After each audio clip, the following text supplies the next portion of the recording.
I heard something so prophetically loud and clear this week, and it was position your roar. Okay? Just plain and simple, position your roar. When I hear something from the Lord, I always lean into exactly. I don't change any words. I don't add, nor do I take away. Now, here's the cool part, what I got out of that. Position your roar, which means your voice, your gift, your talent, your ability. It did not say go prepare. I'm sorry, we're past that season. If you're about to be used in the days ahead, you need to already be prepared. If you're not, you'll probably catch the next wave. Does that make sense? There's a time that you can prepare, and there's a time that you just got to go. It is a time that you go in. And then this is something the Lord spoke to me so strong to tell people today. You are sufficient. There's somebody that I called up on the phone, and I said I just want to talk to them this week. And they said, what do you want to tell me? I said, you're sufficient. That was it. They said, you just changed my life. I'm thinking, that was so simple.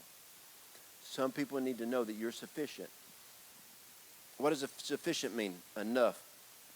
Adequate. What Malachi was just talking about. You have gifts, talents, and abilities. And when you step in and it breaks normality or complacency for other people, they won't understand it. Sometimes the reason they will come against you is to hold you down, to keep you near them. You are called to grow, grow, grow. When you are 87 years young, Caleb was in his 80s fighting giants. He wasn't fighting midgets. He was fighting giants. He was straight going for the big dogs. I will fight giants in my 80s. He wasn't taking it slow. He wasn't into retirement. He was still going for it. When you position your roar, you may think you still have a little meow, but you have a roar from God. It might be your ability. It might be your talent. It might be whatever business you have, whatever you bring to the place that you work. When you position your roar, God will use you. Sometimes people worry about what they're going to do and how they're going to do it more than the simple fact that when you just position yourself, God will use you. What is your main responsibility right now in this day and age? To position yourself. Don't figure out how it's going to happen. You got to understand this. Young David was just kind of hanging out, bringing some meat, some cheese, and some milk, and some drink to his brothers. And he said, what's that big ugly joker up there mouthing at everybody, talking bad about God? He said, oh, that's Goliath. He said, well, how come nobody's doing anything? And he said, well, I'll go get some smooth stones, and I'll go take them on. They're like, you're not even worthy. You're not even in the army. He's like, I know, y'all ain't doing nothing. I'll just go take care of them real quick. It's for the Lord.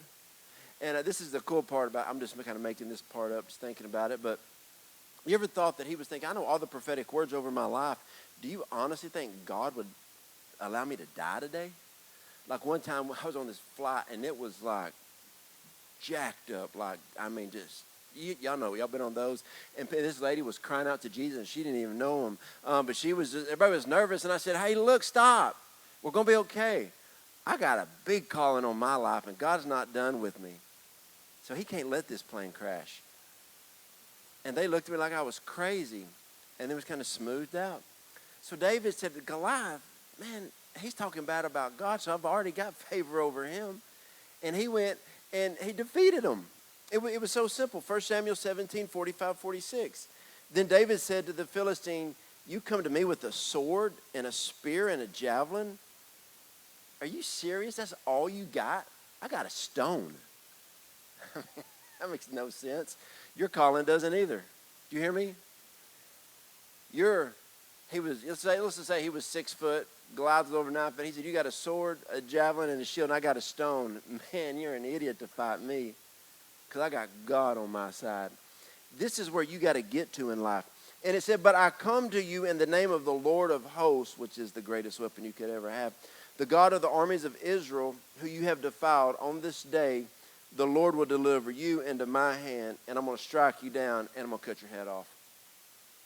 And he was laughing at him. No, he was prophesying his death, and he didn't believe.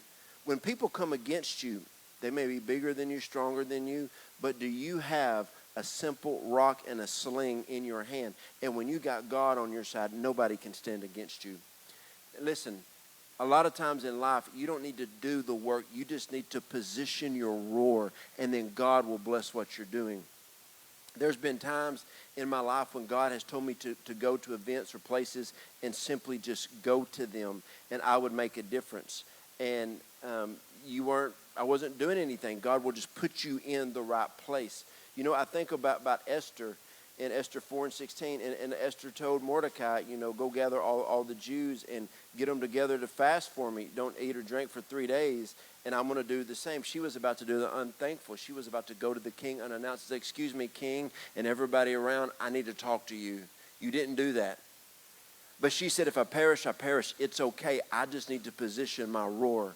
And she positioned herself a little bit scared. But you know what you got to do sometimes? You got to do it scared. All you need is 5 seconds of courage to walk in and say, excuse me, I have something to say. God, I have no idea what I'm about to say. And then all of a sudden, they said, yes. And then the king looked upon her and said, hey, girl. And he had her, and then she started to speak. Everything worked out. She just needed to position her roar. When you position your life, you don't have to worry about how you're going to pay for it, how you're going to do it. Some of you got jobs you don't know how to do. You got ministries, you're over your head. You have businesses, you don't even know how to run them, but they're going to thrive. Why? Because the presence of the Lord is on your side. You just have to position yourself. You are sufficient. You are good enough. This word might not be for everybody, but I feel the presence of God so strong in here today. Some of you will literally leave today changed forever, because you will understand that when you go to work Monday morning, you're just saying, you're going to walk into your job and say, God, I'm here to position my roar. My voice is yours. My gift is yours. My talent is yours. Everything I have, my finances are yours. Everything, I'm just positioning myself where you put me, God. And he's going to put you in some places that you don't like. But if you're around everybody you like and everybody's a Christian, I mean, how are you going to make a difference? You're just hanging out. You need to be put in some places that you don't like. You're going to be put in some places that you're uncomfortable. But that's when your voice is going to be heard. And God is going to use you. You got a voice, you might as well roar. Y'all tracking with me today? 2 Chronicles 20 and 17. This is the story of Jehoshaphat. He was sitting there doing his king thing and doing what kings do. And then all of a sudden 3 people came and said, there's 3 armies coming against you. He said, God, what do I do? Fast and pray. Why did he fast and pray? To position his voice. Then the Lord said, now go stand by the brook. Well, do we carry weapons? No. What do you want us to do? Stand there. That's your strategy, God. 3 armies are coming to kill us.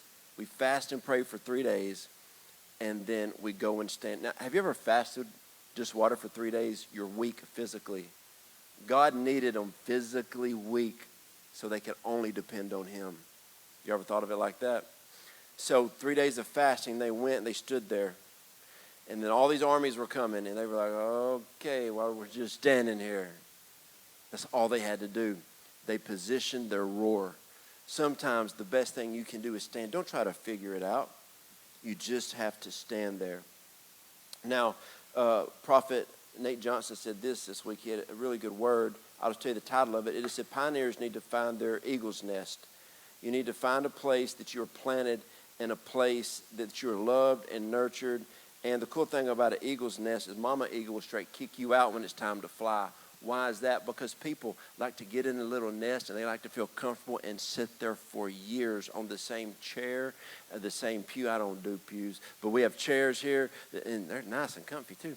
But you can just sit there. No, we got to kick you out to go do something. I'm not kicking you out of church, but when you leave on Sunday, you're ready to do something. You're ready to make a difference in your life. And the thing that he was saying is, this is the season that you are going to find your people. There are some people that when I listen to them, my spirit man comes alive. I don't need somebody just to feed my soul. I need somebody to feed my spirit. My soul's good. I need somebody to feed my spirit. I got some people that I listen to their podcast. When I listen to them, I just send them a love offering. I got people that I listen to and watch their YouTube stuff. They speak something to me. In this hour, you got to be around the right people. Do you have a favorite author? I remember one time this spiritual son of mine had this huge box. I said, well, what is that box? He said, well, you told me to, find voices to speak into my life. So I found my favorite author, and he wrote 22 books so far. I said, you bought every one of his books? And he said, yes. And I said, oh my gosh. He went through and read every one of them. He found somebody who would speak to him. Man, you got to find those people. And that's why I love prayer. And I'm going to tell you something. This is my commitment to you, what I'm going to do. Every day, okay, every day, I'm going to be in here minimum hour of a day walking around this building praying, mainly in the Spirit. I'm praying in the Spirit. Why? Because I want the presence of God here. Because we can hear great preaching, you can be a part of great worship, and that is great. But when the Holy Spirit downloads in you, when he knows that his presence is welcome here, that is the main thing. I want to help you that when you come in, you receive from God. But during the week, you need to do what you need to do to position yourself, position your roar. There's a lot of people in life who feel like they're not successful, they're not thriving, that life is hard. We never said that life was easy. Hey, hang on one second. Michelle, can you walk this way? I just want you to come walk this way for a minute. We have a new visitor, and I think she's going to be a regular. I just think she's going to be a regular. We have this visitor. I think she's going to be a visitor. We're going to give her 2 new coffee mugs, and so she'll want to come back. There you go. First time hearing Uncle Joe Joe preach. And so just excited about this right here, that when you get around the right people, like my apostle Kim Malone, who's going to be here next week, I call him once every 2 weeks, and I just talk to him, and I say, okay, when I talk to you, Apostle Ken, just give me feedback. I talk to him about my life and ministry and business and things. I got another guy, Pat Shatson, that I talk to, and I say, just speak into my life. And sometimes they'll speak for 2 minutes. What's 2 minutes? But their 2 minutes, they will give me a nugget. They'll speak something into my spirit. Have you ever been talking to somebody on the phone, and you just went, whoo, you just received something? Okay. Me and Morgan, everybody else is normal. But have you just ever had that moment where you're just like, somebody's talking and you're just like, oh my gosh, I just received something. And so that's what's coming in an eagle's nest. I want an eagle's nest. If you've ever looked how they build it, their nest is so secure. But the mama, daddy eagles, when it's time, they tell their little eaglets, it's time to fly. The cool thing about this house is getting more prophetic by the week. The thing about eagles, that's what they refer to. When God refers to himself as an animal, he'd always only say 2 things, eagles and lions. Lions represent apostolic, eagles prophetic. You are going to be so prophetic in your life. You can be at work and your boss can come against you. You're going to see in the spirit why he's coming against you, so you can't get offended. Now, when God, has you ever had a situation happen, you say, God, why'd that happen? And the Lord tell you, you're like, oh, okay, you're not mad anymore. Somebody in your family comes against you. Well, God, why they come against me? He shows you you're not offended anymore. Your heart goes out to them. You understand that? We're going to start seeing differently. All right? And so Exodus 14, 13 through 14, Moses answered his people, do not be afraid. Stand firm, for you will see the deliverance the Lord will bring to you today. These Egyptians that come against you as the sea was parted, you're worried about what's behind you. But if you just keep moving forward, the sea will close up. You'll never see these problems again. What did you have to do? Exactly what the word of the Lord was. Stand in the stance that you are moving forward with God. And they would say, but do you see who's coming behind us? Why are we going to look backwards? Why are we looking backwards? Let's look forward. And then when they came through and they stood, the sea closed up. Sometimes the greatest place you can stand and be in life is in that moving forward. I don't care how bad it is. Some days you can't run after the things of God. You can do a belly crawl, and that's the best you got. But did you move forward an inch in your walk with God, your marriage, your parenting, your finances, your health? Did you move forward in that next project that God has called you to? Yes, thank y'all. So you just keep moving, and sometimes you just have to stand, and I do this all the time. God, I don't see how this is going to come to pass, but I will literally stand on what you've called me to do. If I have prophetic words and I have them written down, I will literally, stand, I write them and I stand on them. Don't try this at home, but there's times that I have stood on the Bible, literally, and I've said, all right, God, I'm literally I'm that desperate for a breakthrough, standing on the word. Every promise I'm standing on. It may sound silly, but I am standing on the word. If I told you something and God told you something different, go with God. Okay? I tell people that all the time. No leader is stronger than God. You have to depend on God's word. Oh, can I get sidetracked for just 1 minute? 1 minute sidetracking. This is what's the funniest thing about church people and church leaders. God sent me to your church. Oh, great. Come, we love you.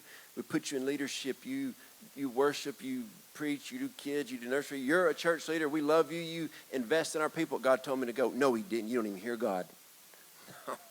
If anybody ever wants to leave this church, which y'all shouldn't, but if you want to, we want to treat you the same way leaving as we did when you came in. This is how we're going to operate for a few reasons. If God said go somewhere, go there. Okay, did you go to an elementary, then a different junior high, then a different high school? And I went to a few different colleges. And before I got my degree, why didn't I go to one place? Because I can't stay in kindergarten. Sometimes you learn. That's why I love videos in apostolic ministry, and you can, and prophetic things you can watch, okay? And so that's what people have to understand, that don't take things personal in life. If your friend kind of starts walking away from you, if the Lord is leading them somewhere else, it could be for your protection, their protection, or maybe y'all were friends for a reason or a season and not a lifetime, okay? Back to the message, okay?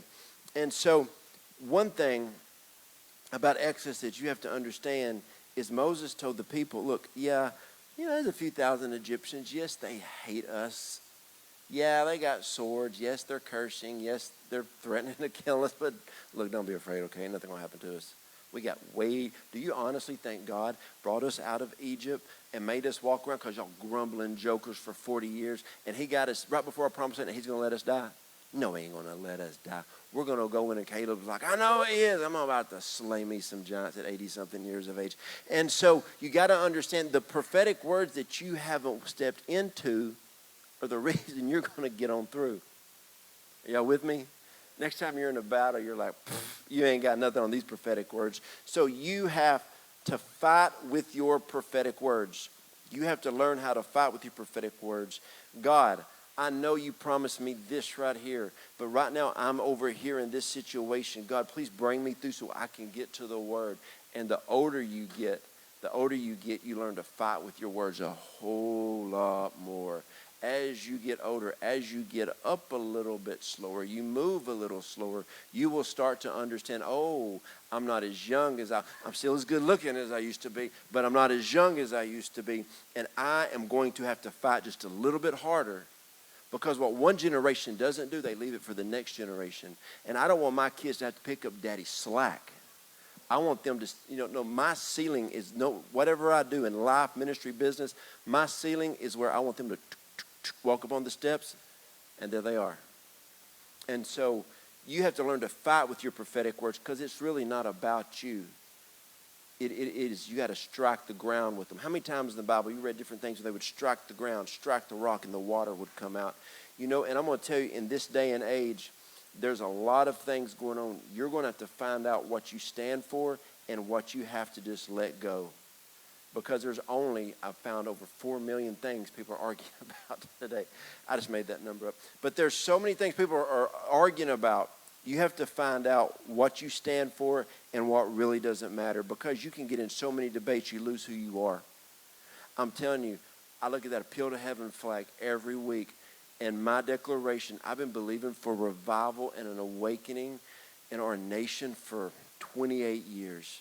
And I still believe. I remember when I was really, really young, about 20, I kept going to Brownsville revival, and I just loved it. And one day the Lord said, you can have this in Texarkana. You can have a move of God. Will you contend? Will you believe? It was 28 years ago, and I still remember the Lord speaking it to me.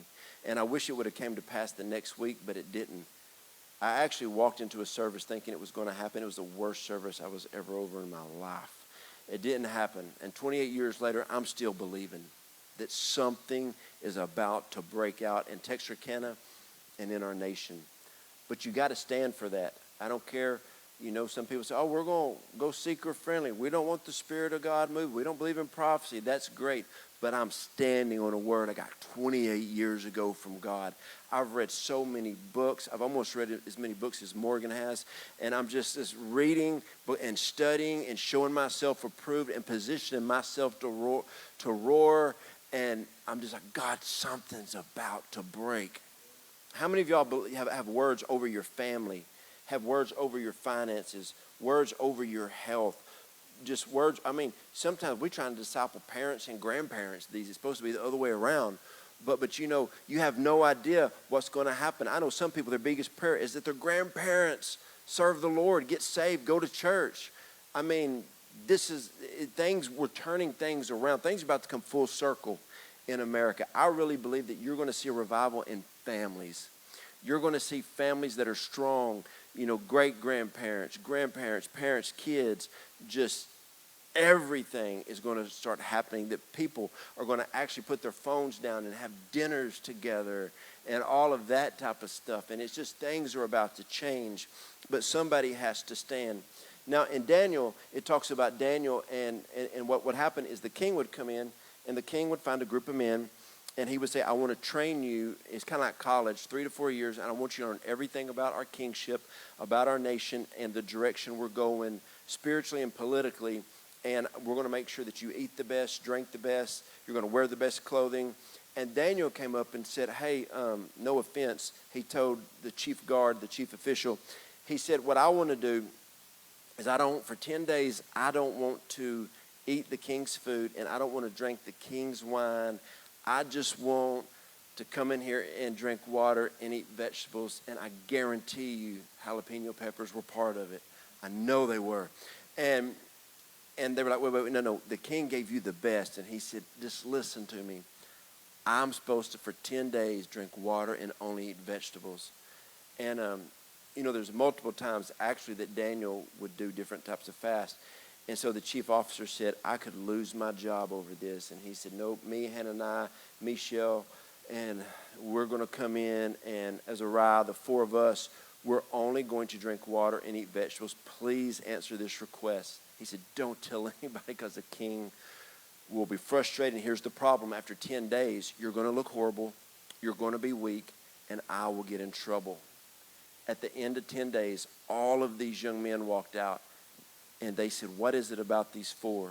They have more energy. They're more vibrant. Their appearance is better. Everything is about them. They'd been on this fast for 10 days, waters and vegetables. They weren't eating the best of the world. There's times in life when you think you're getting the best of what this world has to offer, and it does not compare to the best that he has. Is the best that he has. When you get the best of what he has, it will make you stand out amongst the chief. The chief officer was like, how in the world did you drink water and not wine? You didn't eat the meat. You didn't eat any of these extra delicacies. All you had was the vegetables. And he didn't even realize we went on a fast, and we are clothed in the glory of God. And they were set apart for the Lord. You got to understand, when you're set apart for God, you will look different. And the world won't understand what you're doing, but you will stand out amongst everybody. And so as you continue to read, he had their attention, because when they walked in the room, they just kind of smiled. They just stood there, and they positioned the roar, and their voice changed because their appearance changed. They were glowing with the power and the presence of God. And that's one of the reasons why I love fasting so much, is because, well, let me just read how it says in verse 15. At the end of 10 days, they look healthier and better nourished than any of the young men who ate the royal foods. So what that means is you can have the best of the best of the best that this world has to offer, and it compares just nothing to the things that God has for us. Amen. Romans 5:1-2. Our faith in Jesus transfers God's righteousness to us, and he now declares us flawless in his eyes. That's how you look before God when you repent, and you look flawless in his eyes. This means we can now enjoy true and lasting peace with God. Okay, what did you do great to look flawless in his eyes?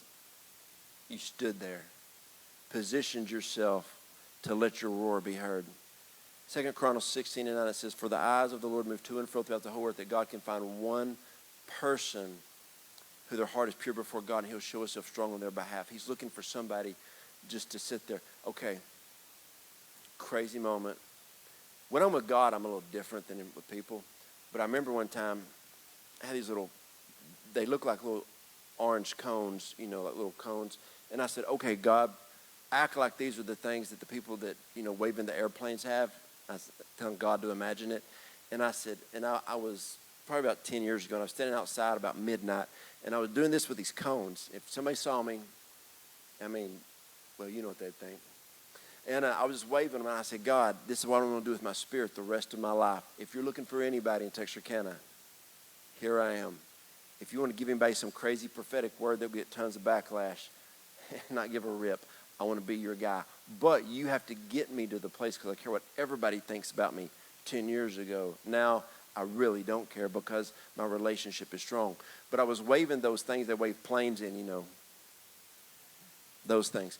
And I said, because I want to be the guy who whatever you tell me to do, I will do, even if it goes against culture, even if it goes against the world or what other people think it should be. And things are going pretty good since that night. And it took a while, and it's never easy, and it never happens overnight. But God built something in me to really care what he says about me and not care what other people say about me. Y'all want to get there? Okay, it's not going to happen overnight. It won't even happen in a year. But and I'm always growing in it, believe me. It's a daily thing. You just continue to push it off, and you keep going. And then it talks about everlasting peace. You can have peace in the midst of a storm. Where you need to be in life is like Jesus when the boat was rocking and going to and fro. He was sleeping in the bottom of the boat. How's that happen? Because he has that everlasting peace with God. And you just got to realize that. And it goes on to say, all because of what the Lord Jesus, the anointed one, has done for us. It's not because of you, it's what he's done for us, what he made available. This is where it gets really, really good. Our faith guarantees us permanent access into this marvelous kindness. It's always there. That has been given to us by a perfect relationship with God. You have a perfect relationship with God. And I am not fully there. You're not fully there. But it's not him that's not there. We're not there. This is why I always say, your kingdom come, your will be done on earth as is in heaven. The more I get closer to understanding the revelation, my alignment with him is better. I understand things. When something happens to me, he tells me why it happened before I even ask. Therefore, I can't. Has anybody ever held your unforgiveness towards somebody? That's the heaviest weight in the world. And when the Lord has taught me how not to worry about that, my roar is just a little bit louder. Every time you forgive somebody, your roar is just a little bit louder. And it just keeps growing and growing and growing. Then it says, the last part of this verse, what incredible joy bursts forth from within us as we celebrate our hope of experiencing God's glory. When you experience the glory and the power and the presence of God, he will align you with him. And when he does that, if you can please grab this, when you do that, every prophetic word that he has been speaking to you will start to align and you will see it. How many of you have so many prophetic words that haven't came to pass? My wife and I, we kill highlighters. Pop the top, marking off, marking off. You need to start having a marking off party. Write your things down God's promised you. Mark them off. Mark them off. Debt. Mark them off. Got to get things out of ink. Because we're marking, baby. Just start marking them off, marking them off. When stuff starts happening, like right now, I have 12 more books inside of me. I promise you, I will write every one of them. I promise you. You need to promise yourself something. You need to promise yourself to enter into a process to make your roar a roar. And not a purr, not a meow. Because God's got so much in. The biggest thing that frustrates me about people? When I see somebody and prophetically I sense what they're called to do and how the greatness in them. And then when I talk to him, I'm like, easy. You don't sound nothing like the prophetic calling upon your life. But when you see that person, that when they're talking, you're like, oh, you get it. I was listening to an audiobook the other day, and this guy said something so funny. He said, you ever get a text from somebody, and all of a sudden you start burning calories and energy, and like, oh my gosh, this person. But then that one person that texts you, you're like, whoa, I can't wait to engage in a conversation with this person because they're ready for God. They're ready to go into it. And so, there you go. When you position your roar, I remember when I was younger, man, I would go into a sanctuary and I would preach my heart out. Nobody was there. And I remember I was like 21, and God would show me what I was going to do. I remember setting up, acting like I was doing doing stuff. It was crazy, y'all. This is how I was when I was in my 20s. I'm still that way. But I mean, the Lord would give me a word. You're going to preach at this church. And I would act like I was preaching. I was just praying and prophesying. And I was just young, man. I just lived my dreams out loud. And everything God told me I was going to do when I was 21, I've already done it. Then the Lord started speaking to me in my 30s, but I made a commitment to myself. Here's the thing. When God gives it to you, make a commitment to yourself. If you're married, your spouse, your kids, your church family. See, when you're not fulfilling all you're supposed to be doing, guys, you're affecting us. I mean, we got some powerful people in this house. Do y'all know that? Some powerful people. And there's just so much that we have to do, but our biggest thing, and this is what I tell everybody when they tell me about why they can't do something. I say, oh, no, you just need to position yourself. No, you just need to position yourself. You just need to position yourself. What does that look like? It's different for everybody. Sorry, I can't tell you what to do. Everybody, I hope you don't do things like I do. I act out everything when I'm by myself, okay? And I've always been like that. Before I wrote my first book, for 5 years, I literally would just write. I've got notepads full of stuff, journals full of books that I'll probably never publish because I was just writing. I didn't know what to do. I just was writing. But I will be found doing something. Have you ever been called to do something and you did it only 110% wrong? I've done it so many times. And when I got done, I wasn't frustrated. I was proud that I tried because I stood before the Lord. I remember I did my first huge event. It cost me thousands and thousands of dollars. 17 people showed up. 5 of them were in the band. And I was like, God, what happened? I literally set out hundreds and hundreds of chairs, invited all these people. I did something wrong. And so I told the band, y'all want to do it again next month? They're like, no. I found another band. It was a little band called Pocket Full of Rocks. And they came. It wasn't 17 people there. And people showed up. But I could have been discouraged. But I knew I needed to position my roar. And I messed up. And I would mess up. And I would preach places. And Autumn would be like, when I'm preaching something. And I'm okay. I just kept doing it. I kept writing. I wrote a book one time. And I sent it to an editor. And she doubled my editing price. And I said, why? She said, you made 1,700 errors in a 20,000-word book. I said, oh, is that good? She said, it's the worst I've ever seen. That was 14 books ago. Still writing. I didn't let the discouragement hold me back. I've had my best friends come against me. I don't care. I've had mentors come against me in life. I don't care. Did it hurt? Yeah, when you get stabbed in the back, it hurts. One time I was talking to the Lord, and I said, Lord, why are you doing so much through my wife and I, ministry and business and all this stuff? He said, because you always say yes and you heal quickly. That's my superpower. I can say, can you say yes? Everybody say it. Yes. Okay, 87%. Yes. Okay, you did it. If you can say that to God every time before you think it out rationally, because it will not make any natural sense when you do, God will tell you to go stand somewhere and position your roar. And you'll be like, I'm the youngest one in the room. I'm the oldest one in the room. Everybody looks different than me. I don't believe like these people. They're from another part of America. I don't care. Position your roar and do what he calls you to do and go for it. All right, I'm done for the second time. And so I really don't know what we're about to do. Apparently the band's going to play.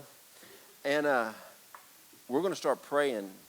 But I got a feeling that I'm just going to call out Miss Harmson, Morgan, Miss Hartwell. One of y'all going to have something you got to say. So one of y'all going to have something to say. I mean, Lindsay may be coming up here too. I don't know. But somebody's going to get a word from the Lord, and we're going to release that word. I don't know. Cameron may just come up. I can't tell about Cameron. And somebody's going to come up and release a word of the Lord, and that word is going to do something and set some people free. So the band's going to do what they do, and we're just going to start praying. And this is what I really feel. It's not even a huge prayer day for you to come get prayer from somebody. It's the time that he is going to speak to you.